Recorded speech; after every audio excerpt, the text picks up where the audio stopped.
मुस्कुरा रहा है उसे दर्द ने पाला होगा, जो मुस्कुरा रहा है उसे दर्द ने पाला होगा, जो चल रहा है उसके पांव में छाला होगा, बिना संघर्ष के इंसान चमक नहीं सकते, जो जलेगा उसी दिए में तो उजाला होगा। जय हिंद साथियों, मैं कृष्णा स्वागत करता हूं आपके अपने YouTube चैनल उज्जवल कॉन्सेप्ट पर। आज मैं कक्षा 12वीं के दिंगत पुस्तक के काव्य खंड का लेसन 8 यानी 8वीं कविता लेकर आपके सामने रिप्रेजेंट हुआ हूं। आज मैं आपको शमशेर बहादुर सिंह से रूबरू कराने आपके सामने आया हूं। इनके द्वारा एक रचित कविता जिसका नाम है उषा। इन्होंने कई सारी कविताएं लिखा है, लेकिन उनमें से उषा जो है आपके पुस्तक में, आपके पाठ्यक्रम में दिया गया है। मैं उनका भावार्थ, उस कविते का भावार्थ और उस कविते से रिलेटेड क्वेश्चन आंसर पर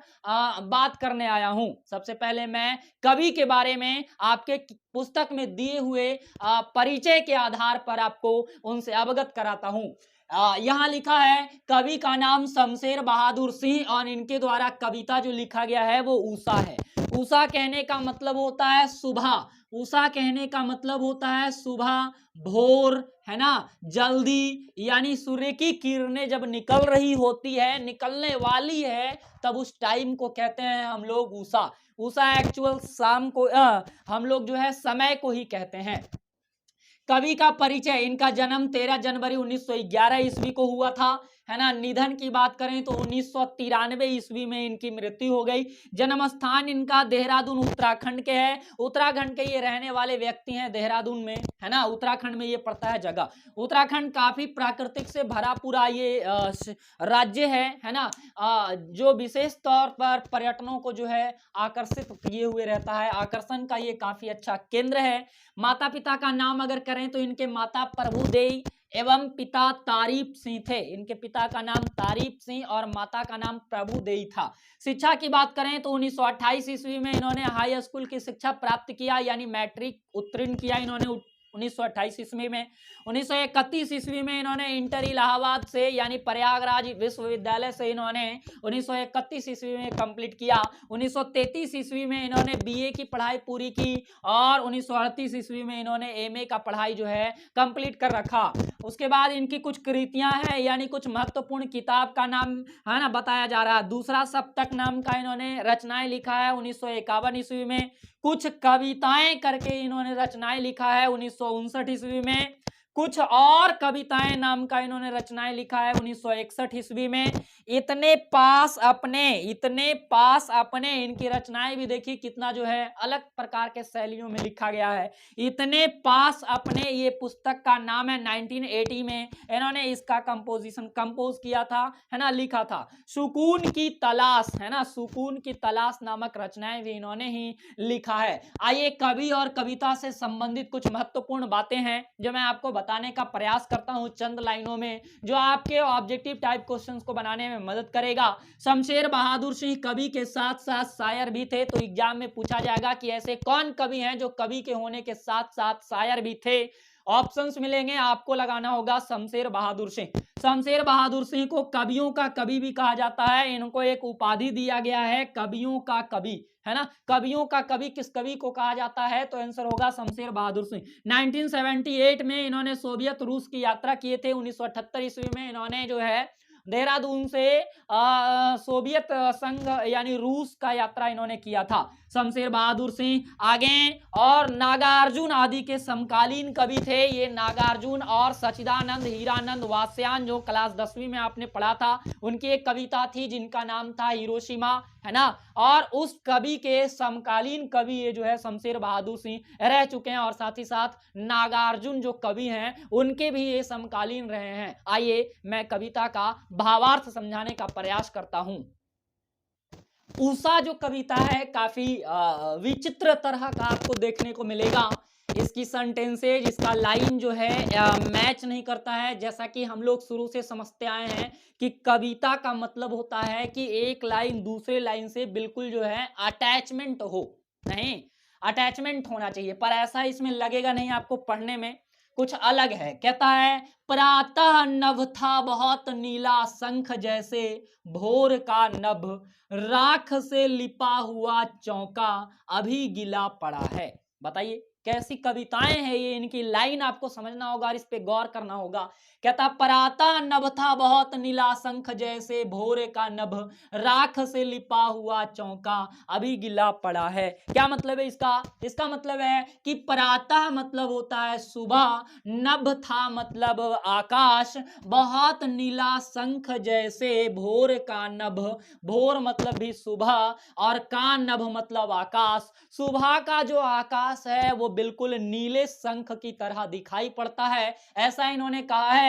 लेकिन धीरे धीरे जो है राख से लिपा हुआ चौका जैसा होता जाता है।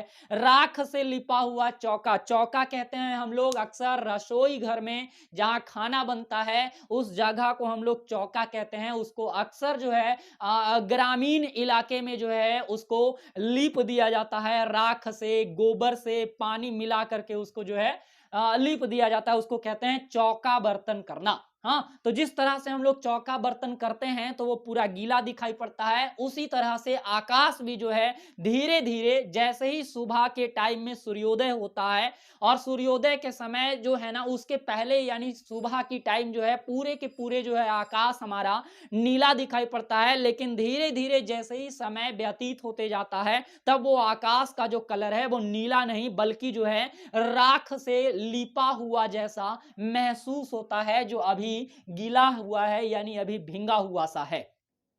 कहता है बहुत काली सिल जरा से लाल केसर से कि जैसे धुल गई हो, सलेट पर या लाल खड़िया चौक मल दी हो किसी ने। वो जो राख जैसा जो दिख रहा है गीला गीला जो अभी अभी लग रहा है ना, वो ऐसा मालूम पड़ता है जैसे कोई बच्चा सलेट पे चौक से रगड़ दिया हो, है ना। रगड़ देंगे तो एक ऐसा डायग्राम गोल गोल वो बनाएगा बच्चा, उसी तरह से पूरे आकाश में डायग्राम आपको देखने को मिलेगा। ऐसा महसूस हो रहा है जैसे लाल चौक से, कभी कभी आकाश में ऐसा महसूस होता है जैसे लाल चौक से कोई बच्चा जो है ऐसे करके पूरे आकाश में रगड़ दिया हो, एक डायग्राम सा बना दिया हो। आप देखे ही होंगे, है ना, जैसे ही सूर्य निकलने वाला होता है जस्ट उसके 5 मिनट पहले सूर्य जब अपने पूरे आकार में आ जाता है उसके 5 मिनट पहले पूरे आकाश में लालिमा छा जाता है। लाल कलर, ऐसा नहीं है कि पूरे एरिया में लाल, नहीं, थोड़े थोड़े लाल दिखते हैं, कहीं और ब्लू दिखेगा, कहीं कुछ दिखेगा, मतलब क्वांटिटी जो होगा ज्यादा रेड रंग की होगी। तो हम लोग को ऐसा महसूस होता है कि कोई बच्चा जो है लाल कलर से क्या कर दिया है ना, सलेट को लाल रंग के चौक से रगड़ दिया है। नील जल में या किसी की गौर झिलमिल देह जैसे हिल रही हो और जादू टूटता है इस उषा का अब सूर्योदय हो रहा है। कहता ऐसा है कि नीले जल से कोई खूबसूरत सी कन्या जो है निकल रही है जल से और उसके गोरे वदन जो है पूरे एरिया को, पूरे हमारे आसपास के एरिया को प्रकाशमान कर रहा हो, ऐसा महसूस होता है। और वो सूर्य जो है जादू की तरह निकलता है और अब सूर्य उदय हो रहा है ना, यानी कि धीरे धीरे अब जो है वो क्या होता है, सूर्य उदय हो रहा है। और सूर्य का उदय होना ये शमशेर बहादुर सिंह कैसे कह रहे हैं, जैसे कोई खूबसूरत सी कन्या जो है जल से निकल रही है ना, नीले सी जल से निकल रही है और उसका गोरापन जो है वो पूरे एरिया को झिलमिल कर रहा है यानी जगमगा रहा है। उसी तरह से सूर्य भी जो है ना, आकाश के नीले रंग से जो है एक लालिमा लिए हुए निकलता है और पूरे एरिया को, पूरे क्षेत्रफल को प्रकाशमान कर देता है यानी कि जगमगा देता है। आइए इसके क्वेश्चन पे हम विचार करते हैं, क्या कहता है इसका सवाल। बड़ा छोटा सा पोयम था ये। इसका सवाल नंबर 1 कहता है कि प्रातः काल का नभ्य कैसा था। बड़ा ही आसान जवाब है इसका कि प्रातः काल का नभ्य नीले शंख की तरह था। राख से लिपा हुआ चौका के द्वारा कवि ने क्या कहना चाहा है, राख से लिपा हुआ चौका से कवि ने यह कहना चाहा है कि जिस प्रकार महिलाएं ग्रामीण इलाके में जो है खाना बनाने से पहले अपने चूल्हे को राख से या गोबर से लीप देती है, बिल्कुल उसी तरह का नजारा होता है आकाश में सूर्य निकलने के पहले। नेक्स्ट क्वेश्चन कहता है बिंब स्पष्ट करें, यानी आपको इसका व्याख्या करना है। बहुत काली सिल जरा से लाल केसर के जैसे धुल गई हो। प्रस्तुत पंक्तियां हमारे हिंदी पाठ्य पुस्तक दिंगत के काव्य खंड के शीर्षक उषा से लिया गया है, जिसके कवि शमशेर बहादुर सिंह हैं। शमशेर बहादुर सिंह है। पैराग्राफ चेंज करके आपको लिखना होगा कि बहुत काली सिल जरा से लाल केसर से जैसे धुल गई हो। प्रस्तुत पंक्तियां से कवि कहना चाहता है कि जैसे कोई नादान बच्चा स्लेट पे काले रंग की खड़िया से, काले रंग की चौक से एक डायग्राम बना दिया है, बिल्कुल उसी तरह से आकाश में भी जो है सूर्य निकल रहा होता है, तब उसी तरह के जो है डायग्राम बने होते हैं। नेक्स्ट क्वेश्चन कहता है उषा का जादू कैसा है। उषा का जादू कैसा है। उषा जो है सुबह के समय को कहते हैं और इसका जादू ऐसा है कि वो सूर्य को जो है ना, सूर्य को निकालता है, यानी उषा एक जादू है जो अपने जादू के द्वारा सूर्य को जो है आकाश के, छिपे हुए आकाश से बाहर की ओर निकालता है। पांचवा सवाल, लाल केसर और लाल खड़िया चौक किसके लिए प्रयुक्त हुआ है। लाल केसर और लाल खड़िया उस नादान बच्चा के लिए प्रयुक्त हुआ है ना, लेकिन किसके सापेक्ष हुआ है, आकाश के सापेक्ष में। जिस तरह से आकाश का कलर जो है ना पूरे तरह से ऐसा लगता है कि किसी ने, ऐसे बच्चा ने उसको क्या किया है, एक डायग्राम बना दिया है इस तरीके का। तो लाल केसर और लाल खड़िया जो है बच्चे के लिए प्रयुक्त हुआ है, लेकिन आकाश के सापेक्ष में। छठा सवाल कहता है जादू टूटता है, इस उषा का अब सूर्योदय हो रहा है, इसकी व्याख्या करें। प्रस्तुत पंक्तियां हमारे हिंदी पाठ्य पुस्तक दिंगत के काव्य खंड के शीर्षक उषा से लिया गया है, जिसके कवि शमशेर बहादुर सिंह हैं। प्रस्तुत पंक्तियां से कवि कहना चाहता है कि उषा एक ऐसा समय है जो अपने आप में जादू है, और ये ही उषा है जो छिपे हुए बादलों से सूर्य को बाहर की ओर निकालता है। ख में बहुत काली सिल जरा से लाल केसर सी जैसी धुल गई हो। अभी जस्ट मैंने इसका व्याख्या किया है, आप बैक में जाकर जो है इसको लिख लें। सातवां सवाल कहता है इस कविता की बिंब योजना पर टिप्पणी लिखें। इस कविता में जो है सूर्योदय के बारे में कहा गया है, आपको ऐसे ही लिखना है कि इस कविता में सूर्योदय की घटनाओं का वर्णन किया गया है कि सूर्य किस प्रकार जो है सबसे पहले सुबह सुबह जो है नीले कलर में होता है, धीरे धीरे वो ऐसा महसूस होता है जैसे कि आकाश का रंग जो है ऐसा महसूस होता है जैसे कि किसी बच्चे ने उसको क्या किया है, स्लेट पे एक डायग्राम बना दिया है। प्रातः नभ की तुलना बहुत नीला शंख से क्यों की गई है, तो लिखना होगा आंसर आपको कि प्रातः नभ की तुलना शंख से इसलिए किया गया है क्योंकि प्रातः काल में आकाश का रंग बिल्कुल नीला दिखाई पड़ता है। नौवां सवाल कहता है नील जल में किसकी गौर देह हिल रही है, तो आपको इसका आंसर लिखना होगा कि जिस प्रकार अगर कोई सुंदर कन्या जो है जल से स्नान कर बाहर निकल रही है और उसका गोरा शरीर जो है पूरे एरिया को जगमगा रहा हो, ऐसा महसूस होता है। रियलिटी ऐसा नहीं है लेकिन ऐसा कहा जाता है। उसी प्रकार सूर्य जो है ना बाहर निकलकर पूरे एरिया को क्या कर रहा है, प्रकाशमान कर रहा है। कविता के आरंभ से लेकर अंत तक की बिंब योजना के गति का चित्रण कैसे हो सका, स्पष्ट कीजिए। तो कविता के शुरू से लेकर अंत तक के सूर्य के निकलने तक की घटनाओं का वर्णन किया गया है ना। तो इस तरह से मैंने प्रयास किया कि आपको जो है क्वेश्चन आंसर समझ आए। अब आप अपनी भाषा में इन सारे सवालों का जवाब बेहद अच्छे तरीके से कॉपी में